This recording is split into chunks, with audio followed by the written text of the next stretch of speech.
Season है, तो क्या करेंगे सबसे पहले। एनडीआरएफ टीम के द्वारा प्रखंड कार्यालय में चलाया गया जन जागरूकता अभियान। केंद्रीय मंत्रालय के निर्देशानुसार एनडीआरएफ टीम के द्वारा प्रखंड विकास पदाधिकारी सह प्रभारी सीओ श्रीमती कनक की अध्यक्षता में मझियाव प्रखंड कार्यालय सभागार में जन जागरूकता अभियान चलाया गया। यह अभियान जिला सहायक पदाधिकारी रविकांत शर्मा के नेतृत्व में चलाया गया, जिसमें एसआई कवि रंजन शर्मा के द्वारा बाढ़ से बचने एवं बचाने, वज्रपात से बचने एवं बचाने, सांप के काटने से बचने एवं बचाने, आग से बचने एवं बचाने, हार्ट अटैक के दौरान बचाने एवं बच्चा कुछ भी निगलता है और उसके गले में फंस जाता है, जिसको लेकर विस्तृत जानकारी दी गई। श्री कवि रंजन शर्मा के द्वारा हार्ट अटैक के दौरान सीपीआर देने और सांस के बारे में भी जानकारी दी गई। इस दौरान उन्होंने कहा कि आपदा कभी भी कहीं भी आ सकती है, जिससे आपको स्वयं बचना है और लोगों को बचाना है। उन्होंने कहा कि किसी भी परिस्थिति में सर्वप्रथम एम्बुलेंस को कॉल करें और जहां नजदीक स्वास्थ्य सुविधा हो वहां लेकर जाएं, ताकि लोगों का जीवन बचाया जा सके।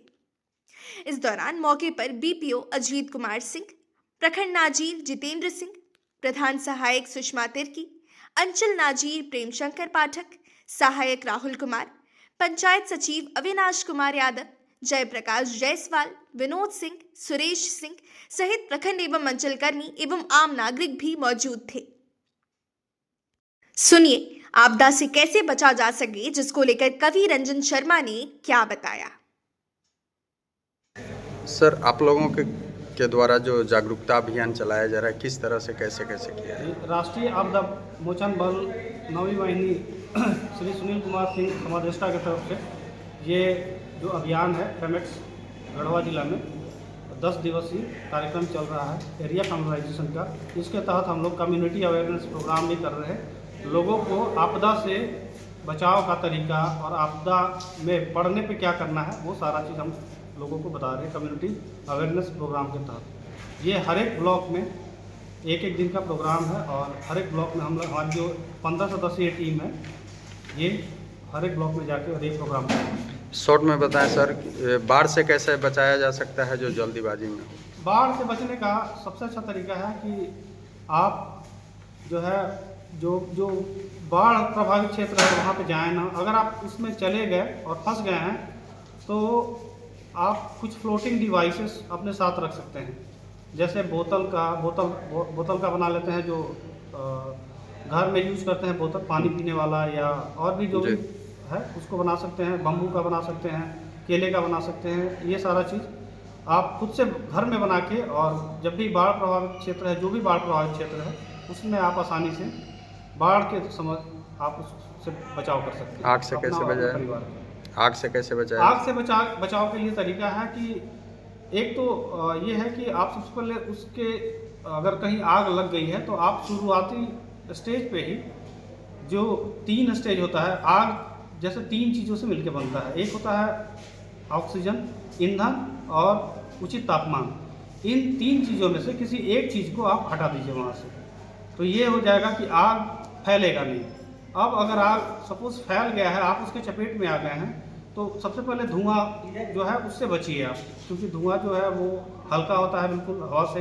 तो आप ज़मीन पे लेट जाइए और क्रॉल करते हुए आप जाइए किनारा तक, जो भी जिस बिल्डिंग में आप फंसे हुए हैं उसके किनारे तक। किनारे को ही पकड़ के आप उस अपने जो भी एंट्री पॉइंट है उस रूम का या बिल्डिंग का, वहाँ तक पहुँचिए और आप निकल सकते हैं आसानी से। सर, यहाँ वज्रपात का ज़्यादा ये है, अगर हम खुले आसमान में हैं तो कैसे वज्रपात में जब भी आपको लग रहा है कि हम इसके मतलब अब हम घर तक नहीं पहुँच पाएंगे, वज्रपात में फंस गए हैं, बिल्कुल ओपन ग्राउंड है, खुला मैदान है, तो आप वहाँ सबसे पहला चीज़, आप कोई पेड़ या बिजली का खंभा या पानी में हैं तो आप वहाँ से दूर हो जाइए, क्योंकि जो ठनका होता है वो सबसे ज़्यादा इन्हीं जगहों पे गिरता है। जैसे क्योंकि जो एक तरह का वो इलेक्ट्रिक करंट है और वो शॉर्टेस्ट पाथ ढूंढता है, तो जो बिजली का खंभा होगा उसमें भी जल्दी आएगा, और ये जो है आपका पेड़ है उसमें भी जल्दी आएगा। तो आप, और दूसरा पानी, तीसरा जो है पानी है उसमें भी ज़्यादा ट्रैवल करता है करंट। तो आप इन जगहों से दूर रहिए। आप अपना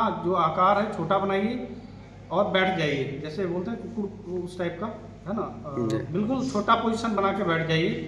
और अगर ग्रुप में हैं आप तो ग्रुप को थोड़ा थोड़ा दूरी पे रखिए। जैसे 4-5 लोगों का ग्रुप है तो आप कम से कम 2 से 3 मीटर का जो है दूरी बनाइए एक व्यक्ति से दूसरे व्यक्ति के बीच, और बिल्कुल कान बंद करके और आप वहाँ पे बैठ जाइए, पोजीशन छोटा बनाइए। इससे क्या होगा कि जो ठनका गिरेगा उसका प्रभाव आसपास में होगा, आपके ऊपर बहुत कम होगा या न के बराबर होगा। आप इस तरह से ओपन ग्राउंड में ठनका से आसानी से बच सकते हैं।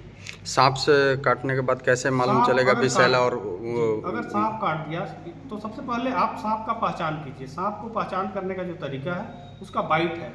जैसे जो जहरीला सांप होता है उसका जो बाइट होता है, मतलब जो काटता है तो वो दो पॉइंट बनाता है, तो ये होता है कि जहरीला सांप है।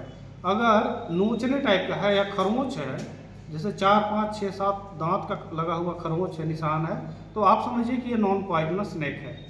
ये होगा पहचानने का तरीका कि सांप जहर वाला काटा है या बिना जहर वाला काटा है। सर सीपीआर दे करके बताया गया, सीपीआर किस तरह से करना है लोगों को? जब भी किसी को हार्ट अटैक आता है तो हार्ट अटैक के टाइम में आप उसको सबसे पहले जो विक्टिम है उसको देखिए, वो क्या उसके बाएं तरफ सीने में बाएं तरफ दर्द हुआ है। अगर बाएं तरफ दर्द हुआ है तो आप वहाँ पर उसको बिल्कुल फ्लैट सरफेस पर लेटा दीजिए। सबसे पहले ठोस सतह जो है उस पर लेटा दीजिए, बिल्कुल सीधा।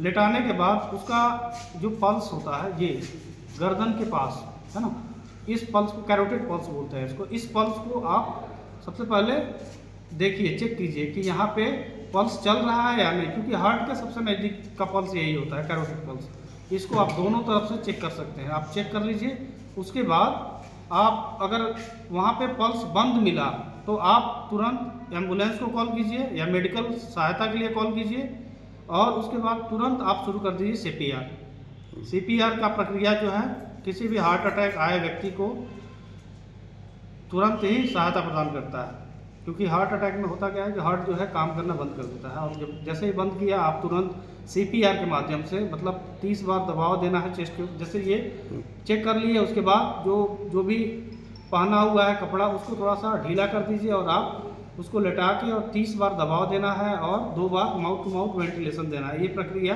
1 मिनट के अंदर 100 बार हो जानी चाहिए, और 2 बार वेंटिलेशन हर एक 30 बार सांस दबाव देने के बाद। ठीक है। संपीड़न का जो दर होगा वो 5 से 6 सेंटीमीटर होगा, वो एज वाइज होगा। तो ये सारा सीपीआर से बचाव का तरीका है। अगर किसी को सीपीआर देना है तो ये सीपीआर देने का तरीका है। ठीक, थैंक यू सर।